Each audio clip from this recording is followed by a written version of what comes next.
Hello friends, income tax के cases की series में आज जो केस हम डिस्कस करेंगे वो पेनी स्टॉक की एलिस्टेड ट्रांजैक्शंस को लेकर के है। ऐसा देखने को मिलता है कि जैसे ही असेसिंग ऑफिसर किसी असेसी पर यह एलिगेशन लगाता है कि असेसिंग ऑफिसर को कोई इन्वेस्टिगेशन विंग से कोई ऐसी इंफॉर्मेशन मिली है कि असेसी ने किसी पेनी स्टॉक की ट्रांजैक्शंस के अंदर डील किया है, तो असेसी चाहे कितने भी एविडेंसेस सबमिट कर दे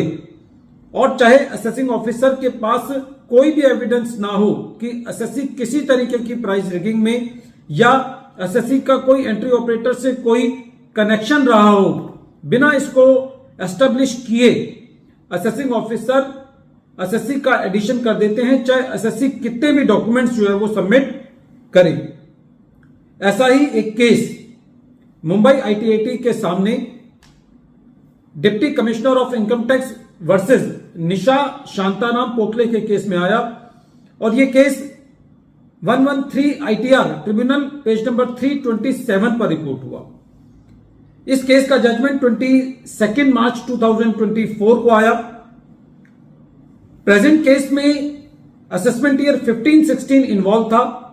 और असेसी ने एक जी स्क्रिप्ट के अंदर डील किया था। असेसिंग ऑफिसर को इंफॉर्मेशन मिली कि असेसी ने पेनी स्टॉक की ट्रांजैक्शंस के अंदर डीलिंग की है, एंट्री ऑपरेटर ने प्राइस की रिगिंग की है, जिस कंपनी के शेयर असेसी ने खरीदे हैं जो कि जी है इस केस में, और असेसिंग ऑफिसर ने इस एलिगेशन पर जो असेसी का पूरा सेल कंसीडरेशन था शेयर्स का, उसको सेक्शन 68 के अंदर एडिशन कर दिया, प्लस असेसिंग ऑफिसर ने सेल कंसीडरेशन का 6% इस बात का एडिशन कर दिया कि असेसी ने ये पैसा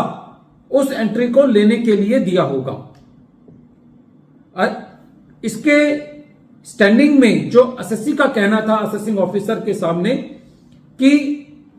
असेसी ने अपने सारे रेलिवेंट और प्राइमरी डॉक्यूमेंटेशन असेसिंग ऑफिसर के पास सबमिट कर दिए हैं,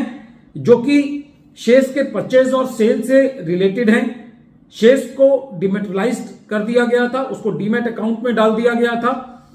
जो शेयर्स बेचे गए थे वो बॉम्बे स्टॉक एक्सचेंज के थ्रू बेचे गए थे, रिकॉग्नाइज्ड ब्रोकर के थ्रू बेचे गए थे, और जो सेल कंसिडरेशन आई थी वो बैंकिंग चैनल के थ्रू आई थी और उस पर एसटीटी भी पे किया गया था, और इसके सारे सबूत असेसी ने असेसमेंट प्रोसीडिंग्स के दौरान दे दिए थे।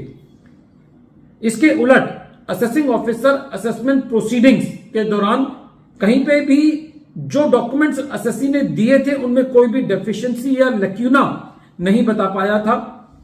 असेसिंग ऑफिसर पूरी तरीके से इस बात में असमर्थ रहा था कि वो असेसी का एंट्री ऑपरेटर के साथ कोई संबंध स्थापित कर पाए। असेसिंग ऑफिसर के पास कोई भी ऐसा एविडेंस नहीं था जिससे ये पता चले कि असेसी जो है वो उस शेयर की प्राइस रिगिंग में इन्वॉल्व है।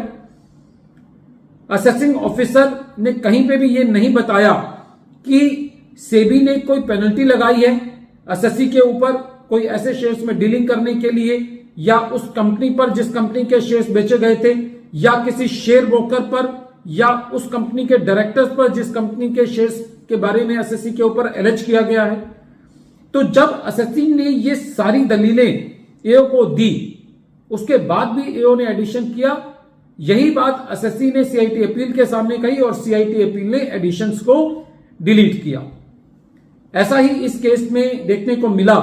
जनरली कि सीआईटी अपील ने असेसी को पेनी स्टॉक की ट्रांजैक्शंस में कोई रिलीफ दिया हो, जनरली बहुत रेयर देखने को मिलता है। सो ये बहुत वेलकम डिसीजन है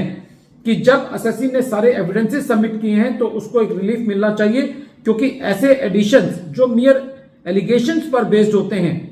जो कि खाली एक जर्नल रिपोर्ट के आधार पर किए जाते हैं, तो सीआईटी अपील ने एसएससी को रिलीफ दिया। जब ये मैटर रेवेन्यू डिपार्टमेंट ट्रिब्यूनल में लेकर के गया तो ट्रिब्यूनल का यह कहना था कि असेसिंग ऑफिसर के पास यह अधिकार नहीं है कि वो एक जर्नल रिपोर्ट के बेसिस पर असेसी को इंक्रिमिनेट करे, जब तक कि असेसिंग ऑफिसर असेसी के द्वारा दिए गए दस्तावेजों के अंदर कोई कमी नहीं बताता, कोई त्रुटि नहीं बताता, तो ऐसे केस के अंदर यह माना जाएगा कि एसएससी ने जो ट्रिपल टेस्ट है सेक्शन 68 का, क्रेडिट वर्थिनेस का, जेन्युइननेस का और आइडेंटिटी का, उसको प्रूव कर दिया है। और ऐसे केस में जो सीआईटी अपील का ऑर्डर है एडिशंस को डिलीट करने का, वो सस्टेन करेगा। वीडियो के अंत में एक बार फिर मैं केस का नाम रिपीट कर रहा हूं। केस का नाम है deputy commissioner of income tax versus Nisha Shantaram Pokle, और यह case 113 ITR tribunal page number 327 पर रिपोर्ट हुआ। इस केस का जजमेंट 22 मार्च 2024 को आया। Thank you friends.